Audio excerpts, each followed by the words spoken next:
From fierce resistance to a stadium development on sacred Yagara land to major investments in climate resilience for the Torres Strait, today's stories reflect the ongoing fight for cultural recognition, accountability, and healing. Kaya, this is the National Indigenous Times Daily News Bulletin for Monday the 7th of April. Yagara Shepherd Elder Auntie Deb Sandy has condemned the Queensland Government's decision to build a $3.8 billion stadium in Victoria Park, a culturally significant site and former gathering place for Turrbal and Yagara peoples. Despite past promises to preserve the land as public green space, Premier David Crisafulli has backflipped on his election pledge, sparking community outrage. Auntie Deb, whose ancestors were forced to flee the area during colonial violence, says the stadium would desecrate sacred land. A February protest saw locals form a human no to oppose the development. A GoFundMe by Save Victoria Park is now rallying support. Opposition leader Peter Dutton has confirmed Senator Jacinta Price will play a key role in a future coalition government, joining the influential Expenditure Review Committee, while reaffirming Indigenous Affairs is not the chopping block. Dutton praised the NT Senator's leadership on government efficiency and reducing waste. Senator Price highlighted the coalition's $10 million pledge to Care Flight, noting 90% of NT patients last year were Indigenous. With Labor ahead in the polls, both major parties are focusing on NT electorates, particularly the marginal seat of Lingiari. More Indigenous policy announcements are expected, including audits of funded organisations.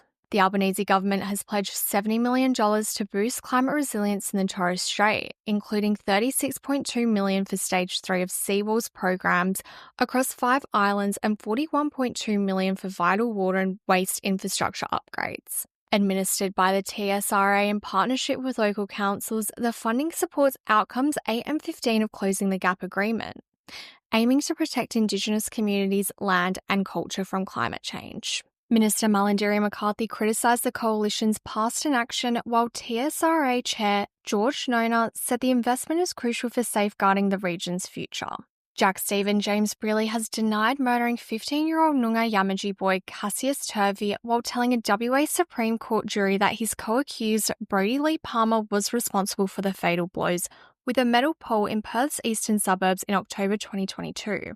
Brearley also denied creating makeshift weapons in an alleyway or carrying a small axe, despite CCTV footage contradicting his claims. Under cross-examination by Palmer's lawyer, Brearley's version of events began to unravel, including inconsistencies in his identification of Cassius and the alleged altercation.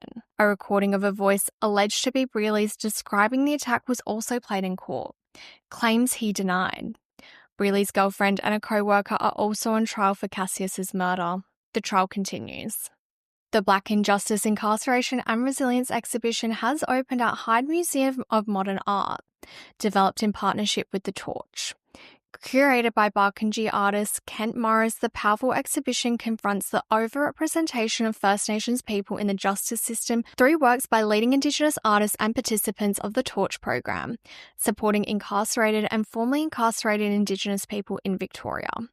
Featuring artists like Gordon Burnett, Destiny Deacon, and Jimmy Pike, the show highlights the role of art and culture in healing resilience and self-determination. Percy Knight, a proud Wiradjuri man from Kundabulin, has been remembered as a trailblazer in rugby league following his passing. Knight played 88 first-grade games in the NSWRL during the 1970s and 80s, notably with Balmain and later Canberra. A standout for the Monaro representative team in 1977, he went on to become the first Aboriginal 5'8" selected for a Sydney side at the elite level. Beyond the field, he served as a chairman for the Australian Rugby League Indigenous Council, founded by the Wiradjuri Kundabulin Corporation, and became an academic at the University of Sydney. He is remembered for his impact on and off the field, promoting social inclusion and inspiring Indigenous communities. That's today's Daily News Roundup from the National Indigenous Times. For more news, head to nit.com.au and sign up to our free newsletter today.